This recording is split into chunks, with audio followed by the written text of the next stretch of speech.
Hi, Keeble. Say hi to Keeble, Mom. Hi, Keeble. You can tell this is my quarantine fit, but today I'm going to be doing our disaster ready guide. This one is for you, milady. Please open to page 1. It's going to look like this. It says connect and protect right there. So this is the connect and protect page. It is basically like a step 1 in preparing for a disaster of any kind. This is a contact page, and it has your basic emergency contacts. So if you were finding yourself in an emergency, who would you call?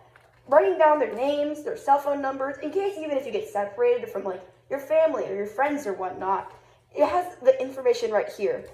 They also recommend that you do an out-of-town contact. So in case the cell lines aren't working or something of that matter, you're able to bounce off to the calls and get it from a faraway person, and then they can report back to that person. You know, a little like bridge, so to say. A bridge person, because they aren't personally affected if it's like a local thing, like fires, you know, for example. Not like we've ever had any fires. But, okay, now on to the second part of this. This is I have a question. Oh, what is your question? We'll be filling that out later. Okay, but do the emergency contacts include like the police department, the fire department, those phone numbers? We actually also have a bunch of lists of resources on our back here. Oh, okay. So we have emergency resource websites, and we also have, you are going to be signing up for calalerts.org. So you can look at alerts right here, and if you dial 211, it is to find a public shelter if in need. But you kind of know the main alerts. So if your life is in danger, call 911, but if it is not in danger, call 411. Oh, okay. Evacuation access. If you're not safe at home, work, or school, you need to have a place to meet up with your family. So let's say there's a fire in our backyard. Hopefully not, but you know. And we are all in the house. We have to find a meeting place. So we're not like, oh, I'm at a tree, but you can't be with anyone. So if everyone's not at the tree, you're like, someone's missing. So having a evacuation point, like a meeting point, helps make sure that everyone is out of the house safely and no one is still assumed to be inside. So follow the guidance of local authorities. Make sure you listen to all alerts. And if people say you need to evacuate now, you evacuate. And you don't spend 2 hours trying to put a cat into a box. We totally didn't do that, Toby. And listen to the news and sign up for local alerts at calalerts.org. And just learn different routes and whatnot. So if the roads become blocked, if the Highway 101 becomes blocked, just find ways to maneuver, like back roads or something like that, just in case of an emergency. And be ready and have a go bag with supplies, which I will be going over later. Make sure and have it packed. And a connect plan. So we will fill this out so you can have people to connect to. Okay, now we're going to open this poster like this. I know it took me a couple minutes to figure this out. Oh, this is great. So here this is. Here that is. This is the go bag to pack ahead. So having a go bag is something that could really help you in a time of crisis. So you're not rushing to find whatever you need, but you have it there ready and waiting. So if you're ever in an emergency where you're not able to pack things up, at least you have the basic essentials. The pack now is like you can have a backpack, you can put things inside it, so you're ready for any emergency that you might have. Things like documents, cash, and 1s and 5s, because you don't know if people will take large bills, and sometimes you just need the small bits of cash. A map, which my dad would really like because he loves paper maps. Medications list, so we find out what medications, and this guide within the bag. So it has all your contacts, it has your important items that we'll be going over on this side of the page, and whatnot. And there's grab and go. These are the items that it's going to be like, when you're going out the door, if there's an evacuation order or whatnot, you'll be going out, and these are the things that you should grab. There's also a little blank space right under, so if you have any other items, like stuff that we care about and the not family here, we can put them in the other places and just remember to grab those if needed. So wallet, keys, medications, phones, chargers, portable radio if needed, flashlight, first aid, computer, anything of those. And most likely portable. Those are the best kind of things. If like a portable charger in case like power's out and you can't plug into anything. And now we're going to shift down to the bottom half of the page. This is a stay box. So in some disasters, like a flood or a power outage, you can't leave the house. So if you're having to stay inside a house for a couple of days, which I know isn't as likely for us as a fire evacuation would be, but having a stay box is something that would be very beneficial to just have on hand. So having water, saving up to 3 gallons of water. So in case of emergency, we stay here because sometimes toilets will not be able to work, showers won't be able to work, and having extra water on hand to help flush the toilets or even just get clean will help benefit people overall because it'll help make sure there's extra water on hand. Sorry, my mom is listening. She had to go deal with the dog.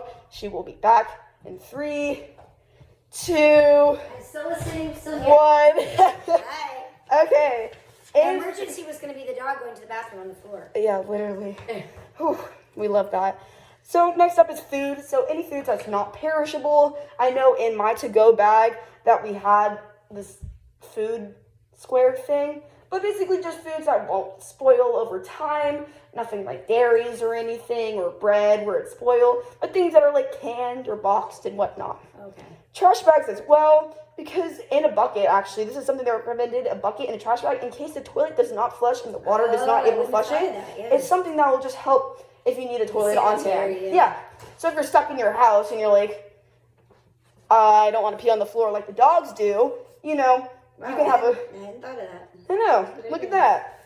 And then on this page, we have an important item. So in this area right here, we're going to fill this out later, but you can fill out any important other items besides the main essentials that you would like to keep in the stay box. So if you're stuck in the house, what would I want? Maybe candles, a board game, a flashlight, Cards, you know, the essentials here.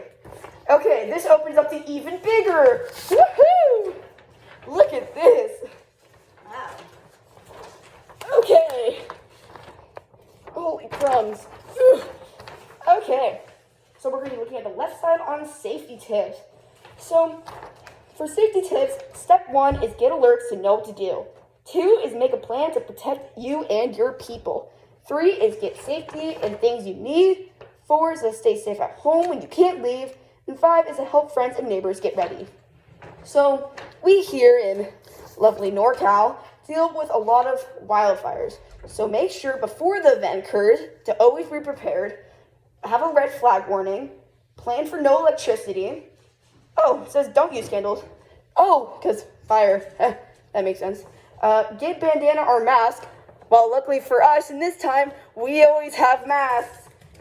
Check that the water and the hose is working, and clean gutters. Remove brush near the home to prevent fire. You gotta leave when they tell you to leave, and leave smoky areas. Close all doors and the windows so the house doesn't smell like smoke for 3 weeks. Open and remove curtains, and prepare pets, which is a big part of it. So even there's a number you can call. It's the disaster pet line. I will find that number later. If you Google it, you can find it. And if your pet is not being able to go with you, they can come over to the house and they can make sure your animal gets out of the house and they can bring it to a local shelter or a meeting place where you're able to pick the animal up. Okay. We don't really deal with floods that often, but it just keeps storm pipes and drains clear, get an escape route, and get plastic bags and whatnot, and never walk through the moving water. Earthquakes is not as much dealing with, but Well, we will deal with earthquakes. We will. We do deal with earthquakes, yeah. Dang. Well, secure everything to the walls. Make sure there's nothing loose hanging off the walls because that could cause injury. Learn when to turn off gas, electricity, and water, and practice earthquake safety drills. Stay in bed and cover your head with a pillow, and don't rush outside. Get under a smooth board, a table, a desk, anything that can protect you from falling items. And move outside from anything that could fall in, a power line or so to say, and pull over the car and stop from any buildings and trees. Power shutoff, which you haven't dealt with. Prepare flashlights. Oh, this one says no candles either. I guess we would not need the candles in our bags then. So keep phone charged batteries and make sure to have portable chargers. That's something that we really need in this house because we have a lot of people. And if there's no power and our phones die, that will be very drastic. And keep car gas tank full. Buy unsoiled, food that will not spoil. And buy ice to keep food and medicines in coolers. And yeah, during Unplug to prevent damage. Leave one light plugged in just in case so you know when the power comes back on. Keep your refrigerator and freezer closed so that hot air does not get in and no food is too spoiled for the event. And don't use the gas stove for heat. On this last page, page 6, basic tips for any disaster. Carry identification. So when your families are apart, you have like a picture of someone. So if you get separated, let's say you're separated from me, you can just find a little dashing picture of me and keep it in your wallet or your pocket or your go bag. So you know that if you lose me, you can show people what I look like. And build a support network. Make sure you have resources. If you can't evacuate somewhere, make sure you have a backup evacuation for the evacuation. Have extra medications and power supply. You need overstocking on medication is better than understocking because sometimes if you're in a stay-home situation or you evacuate and you can't get a hold of your medications, having more is better than having none. And reduce stress and by planning ahead. So just thinking about the things that I've taught you today and preparing for the future and packing things that you may need in case of emergency. And they're challenging for everyone, and each of us have different needs. You can read through these. All of these are like different family situations or living situations. Like if you were living with a pregnant woman, but I don't think any of us are living with a pregnant woman. But ones that people with pets, get your pet an ID tag. Ask for a free or discount microchip. Pack food, water, medicine, and proof of immunization, and dial 211 to ask which public shelters accept animals. We are not on the. Let's see. Nope, we're good on the rest of the list. But yeah, planning and preparation, planning a go bag, sign up for local alerts through CalAlerts.org, connect and protect page, and having an evacuation plan and packing stay boxes into go bags is something that is essential. So thank you for listening to my presentation today. We will be filling out this after the fact. But yes, let's give a round of applause for my lovely mother. Woo! I was clapping for you. That was really good. Very Thank you. We actually do have some of those disasters. I've lived through them, and I wish I was more prepared. So now I'm going to fill out these things and have my to-go bags. And yeah, that's really helpful. Thank you so much for